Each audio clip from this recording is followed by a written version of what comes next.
അൾത്താരയിൽ വന്ന് സാക്ഷ്യം പറയാൻ എന്നെ അനുഗ്രഹിച്ച അമ്മ മാതാവിനും ഈശോയ്ക്കും ആദ്യമേ നന്ദി പറയുന്നു. എൻ്റെ പേര് സജിനി. ഞാൻ വയനാട്ടിൽ നിന്നാണ് വരുന്നത്.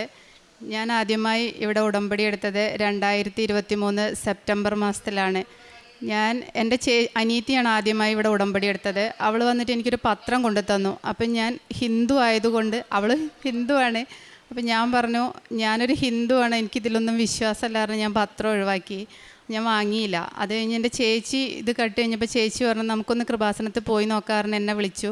അല്ലെങ്കിൽ ഞാൻ ചേച്ചീൻ്റെ കൂടെ ഇവിടെ കൂട്ടിന് വന്നതാണ്. അപ്പോൾ എല്ലാവരും മേലെ ക്ലാസ് നടക്കുമ്പോൾ ഞാനും അവിടെ ഇരുന്നു. പത്രം ഉടമ്പടി പത്രിക തന്നപ്പോൾ ഞാനും എന്തൊക്കെയോ എഴുതി വെച്ചു. അപ്പോൾ ഞങ്ങൾക്കൊരു കേസ് ഉണ്ടായിരുന്നു. അപ്പോൾ ആ കേസ് ഞാൻ അതിനകത്ത് എഴുതി, വേറൊന്നും ഞാൻ എഴുതിയില്ല, അത് മാത്രം എഴുതി. ഞാൻ വീട്ടിൽ പോയി പ്രാർത്ഥിക്കുകയൊക്കെ ചെയ്യുമായിരുന്നു. അങ്ങനെ കേസ് വിളിച്ചപ്പോഴൊന്നും നമുക്ക് അനുകൂലമായിട്ടൊന്നും ഇതൊന്നും കിട്ടിയില്ലായിരുന്നു. TLSAയിലായിരുന്നു പരാതി ഉണ്ടായിരുന്നത്. അങ്ങനെ ലാസ്റ്റ് സെറ്റിൽമെൻറ്റിന് വേണ്ടി അവർ വിളിച്ചപ്പം ഞങ്ങൾ കേസിന് പോകാമെന്ന് എഴുതിയിട്ടാണ് പോയത്. അപ്പോൾ പോകുമ്പോൾ ഞാൻ പ്രാർത്ഥിച്ചിട്ട് പോയി, തൈലവും ഉപ്പും കയ്യിൽ വെച്ചിട്ട് ഞാൻ പോയി. ഞാൻ അവിടെ ചെന്ന് കഴിഞ്ഞിട്ട് ഞാൻ പ്രാർത്ഥിച്ചു, ഞാൻ അമ്മേ മാതാവേ അമ്മ ഉണ്ടാവണേ എൻ്റെ കൂടെ എന്ന് പ്രാർത്ഥിച്ചു. അതുവരെ ചെല്ലുമ്പോഴൊക്കെ വേറെ ആൾക്കാരുണ്ടാകല്, ആണുങ്ങളായിരുന്നു ജഡ്ജായിട്ടൊക്കെ ഉണ്ടായിരുന്നത്. അപ്പം ഞാൻ ഈ ലാസ്റ്റ് പോയി കഴിഞ്ഞപ്പം അവിടെ ഒരു സ്ത്രീ ആയിരുന്നു ജഡ്ജായിട്ടുണ്ടായിരുന്നത്. അപ്പം ഞാനവിടെ ഉപ്പിട്ടിട്ട് ഞാൻ പ്രാർത്ഥിച്ചു, മാതാവേ ഇത് ഞങ്ങൾ പറയണ പോലെ ഞങ്ങൾക്ക് അനുകൂലമായിട്ട് വിധി വരണേന്ന് പറഞ്ഞപ്പോൾ ഞാൻ പറഞ്ഞതുപോലെ തന്നെ മാതാവ് ഞങ്ങളൊരു 10 മാസത്തെ കാലാവധിയായിരുന്നു ചോദിച്ചിട്ടുണ്ടായിരുന്നത്. അപ്പോൾ ആ 10 മാസത്തെ കാലാവധി തന്ന് മതിൽ കെട്ടാൻ വേണ്ടിയിട്ട് ഞങ്ങൾക്ക് അമ്മ മാതാവ് അനുഗ്രഹം തന്നു. അതാണ് എൻ്റെ ഒന്നാമത്തെ സാക്ഷ്യം. പക്ഷേ ഈ ഉടമ്പടി എടുത്താലും ഞാൻ പിന്നീട് ഉടമ്പടി കണ്ടിന്യൂ ചെയ്തില്ല. ഞാൻ ഉടമ്പടി ഉഴപ്പിക്കളഞ്ഞു. ഞാൻ പറഞ്ഞു എനിക്ക് കുഴപ്പമൊന്നുമില്ല, 90 ദിവസമല്ലേ ഉടമ്പടി കാലാവധി, അത് ഞാൻ പൂർത്തിയാക്കി, ഇനി ഞാൻ കണ്ടിന്യൂ ചെയ്യണില്ല പറഞ്ഞിട്ടിരുന്നു. 2025 ആയപ്പോൾ ഞങ്ങൾക്ക് ഒരുപാട് സാമ്പത്തിക ബുദ്ധിമുട്ട് വന്നു. ഞങ്ങൾ ലോൺ എടുത്തിട്ടായിരുന്നു വീടൊക്കെ ഉണ്ടാക്കിയിട്ടുണ്ടായിരുന്നത്. അപ്പം ഞങ്ങൾക്ക് പെട്ടെന്ന് ലോണൊന്നും അടയ്ക്കാൻ പറ്റാണ്ടായി. അങ്ങനെ ഭയങ്കര ജപ്തിൻ്റെ നടപടിയിലേക്ക് എത്തുമെന്ന് പറഞ്ഞു. അപ്പോൾ ഞങ്ങൾക്ക് വേറെ മാർഗ്ഗമൊന്നുമില്ല. അപ്പോൾ ഞാൻ ഭയങ്കരമായിട്ട് കരഞ്ഞ് പ്രാർത്ഥിക്കുമായിരുന്നു. ഞാൻ വിശ്വസിക്കുന്ന എൻ്റെ ദൈവത്തിൽ ഞാൻ കരഞ്ഞ് പ്രാർത്ഥിക്കുമായിരുന്നു. പക്ഷേ എനിക്ക് എവിടെ നിന്ന് ഒന്നും ആയില്ല. ഒരു ദിവസം ഞാനിങ്ങനെ യൂട്യൂബ് എടുത്തുകൊണ്ടിരുന്നപ്പം പെട്ടെന്ന് കൃപാസനത്തിൻ്റെ ഒരു ക്ലാസ് കേട്ടു. അപ്പോൾ എൻ്റെ വിശ്വാസക്കുറവാണ് അതിനകത്ത് മുഴുവൻ എനിക്ക് ക്ലാസ്സായിട്ട് കേട്ടത്. അപ്പോൾ അതൊരു മാതാവിൻ്റെ നിയോഗം പോലെ എന്നെ ഇങ്ങോട്ട് വിളിക്കണ പോലെ എനിക്ക് തോന്നി. അങ്ങനെ ഞാനിവിടെ വന്നു ഉടമ്പടി രണ്ടാമത് പുതുക്കി. 2026 ജനുവരി 7 ഞാൻ ഉടമ്പടി പുതുക്കിയപ്പോൾ ഞാൻ നിയോഗം വെച്ചത്, മാതാവ് ഞങ്ങൾക്കൊരു സ്ഥലം ഉണ്ടായിരുന്നു, അപ്പോൾ അതൊന്ന് കച്ചവടമായി കഴിഞ്ഞാൽ ഞങ്ങളുടെ പ്രശ്നങ്ങളൊക്കെ ജപ്തിയൊക്കെ ഒഴിവാക്കാൻ പറ്റും. അപ്പോൾ അതൊന്ന് കച്ചവടമാക്കി തരണേ മാതാവേന്ന് ഞാൻ പ്രാർത്ഥിച്ചു. അച്ഛനെ കാണാൻ എഴുതിയിട്ടാണ് വന്നത്. ഇവിടെ വന്നപ്പോൾ അച്ഛനില്ലായിരുന്നു, വ്യാഴാഴ്ചയായിരുന്നു. അപ്പോൾ അച്ഛനുണ്ടായില്ല.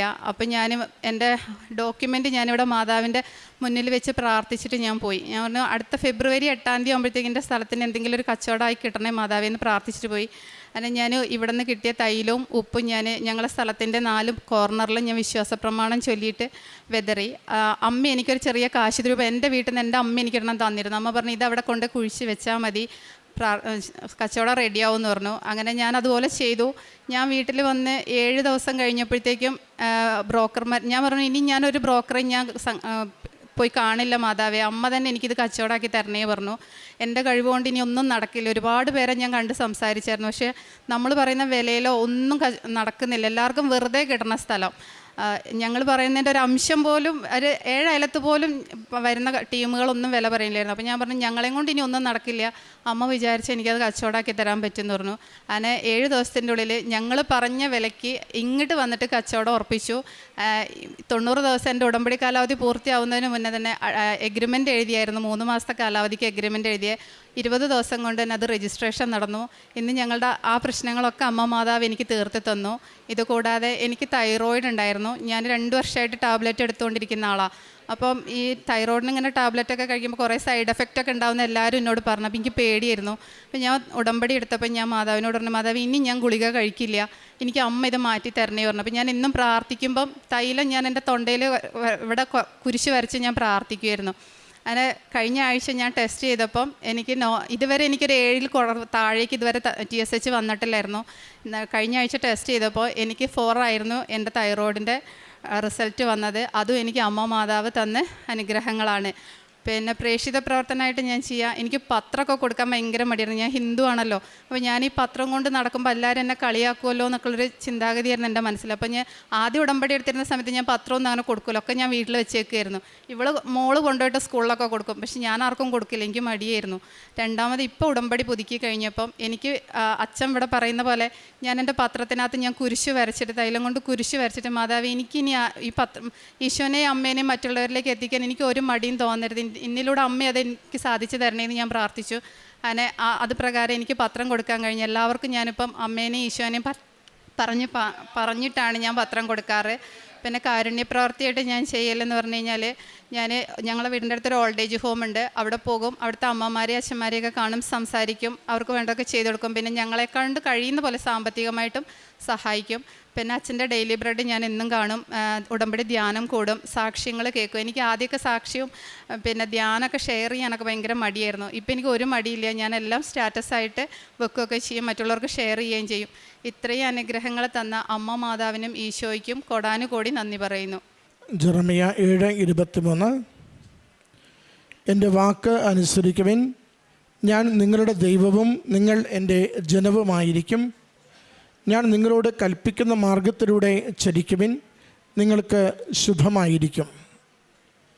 സജനി എന്ന ഈ സഹോദരി ഉടമ്പടി ജീവിതത്തിലേക്ക് പ്രവേശിച്ച സാഹചര്യവും ആകസ്മികമായി കൃപാസനത്തിലെത്തി, അപചാരിതമായി ഉടമ്പടി ക്ലാസ് കൂടി, പിന്നീട് അത് കൂടെയുള്ളവർ എടുക്കുന്നത് കണ്ട് ആ ഉടമ്പടിയിലേക്ക് പ്രവേശിക്കുന്നു.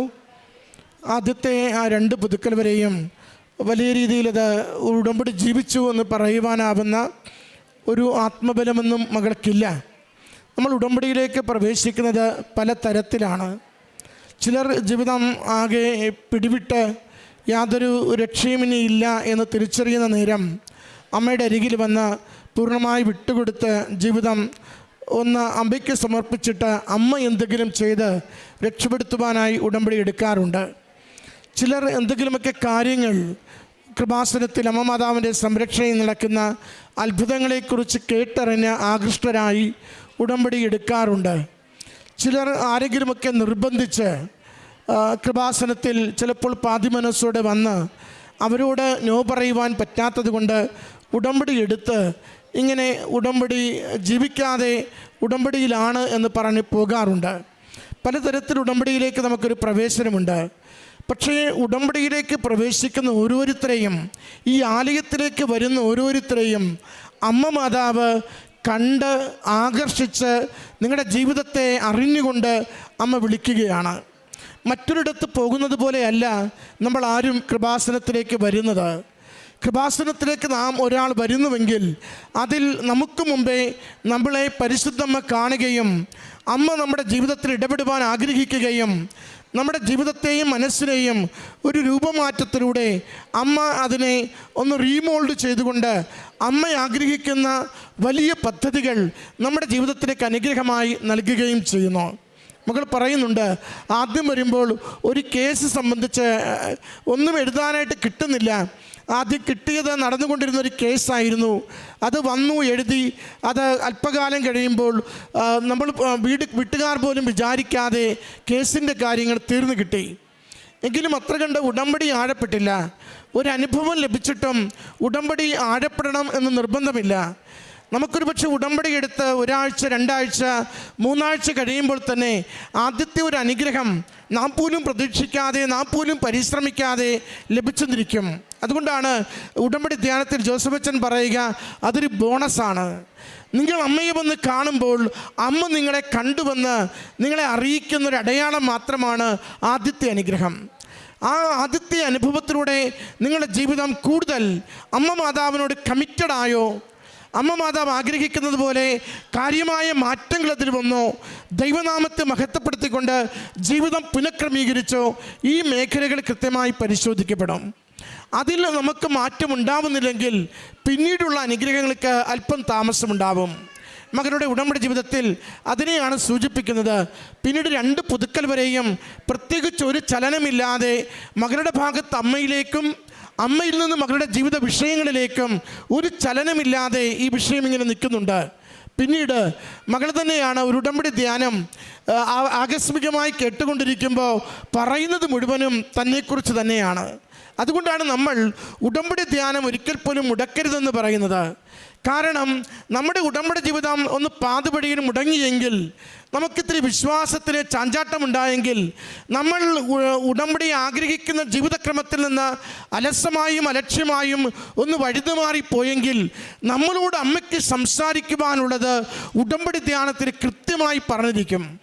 ഉടമ്പടി ധ്യാനത്തിൻ്റെ വാക്കുകളിലൂടെ, അനുഭവങ്ങളിലൂടെ, പ്രാർത്ഥനയുടെ നിമിഷങ്ങളിൽ നമ്മുടെ ജീവിതവുമായി ബന്ധപ്പെട്ട വിഷയങ്ങൾ കൃത്യമായി അമ്മ നമുക്ക് കമ്മ്യൂണിക്കേറ്റ് ചെയ്യും. ആരും പറഞ്ഞില്ല, ആരും നിർബന്ധിച്ചില്ല. ആ ഉടമ്പടി ധ്യാനം കഴിഞ്ഞുടനെ സജിനി വീണ്ടും തൻ്റെ ഉടമ്പടി പുതുക്കുകയാണ്.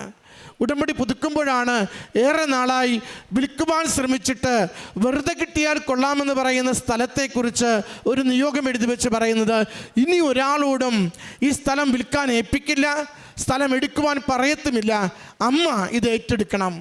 മോൾ പറയുന്നുണ്ടല്ലോ, ഒരാഴ്ചക്കുള്ളിൽ പുതിയൊരാൾ വന്നു, ആഗ്രഹിച്ച വില നൽകി ആ സ്ഥലത്തിൻ്റെ പ്രശ്നം പരിഹരിച്ചുവെന്ന ഉടമ്പടി നമ്മൾ ട്രാക്കിലായോ, അമ്മ കൂടെ നിന്ന് ഒരു ആയാസവും തരാതെ ഭാരങ്ങൾ ലഘൂകരിച്ചുകൊണ്ട് ജീവിതം ശുഭകരമാക്കും വിധം ജീവിത വിഷയങ്ങൾക്ക് മേൽ തീരുമാനം നൽകും.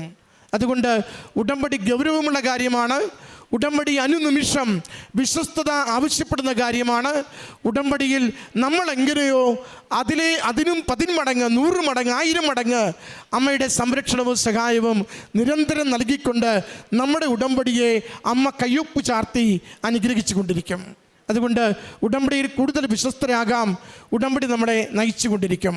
ഈ മകൾക്ക് ലഭിച്ച എല്ലാ അനുഗ്രഹങ്ങൾക്കും അമ്മ മാതാവിനും തിരുക്കുമാരനും നന്ദി പറഞ്ഞുകൊണ്ട് കരങ്ങളടിച്ച് ഈ സാക്ഷ്യം നമുക്ക് സമർപ്പിക്കാം. അത്യപൂർവ ദൈവാനുഭവങ്ങൾ ഇനി നിങ്ങൾക്കും സ്വന്തം. ഈ യൂട്യൂബ് ചാനൽ ഇതുവരെ സബ്സ്ക്രൈബ് ചെയ്തിട്ടില്ലെങ്കിൽ ഇപ്പോൾ തന്നെ സബ്സ്ക്രൈബ് ചെയ്യുക.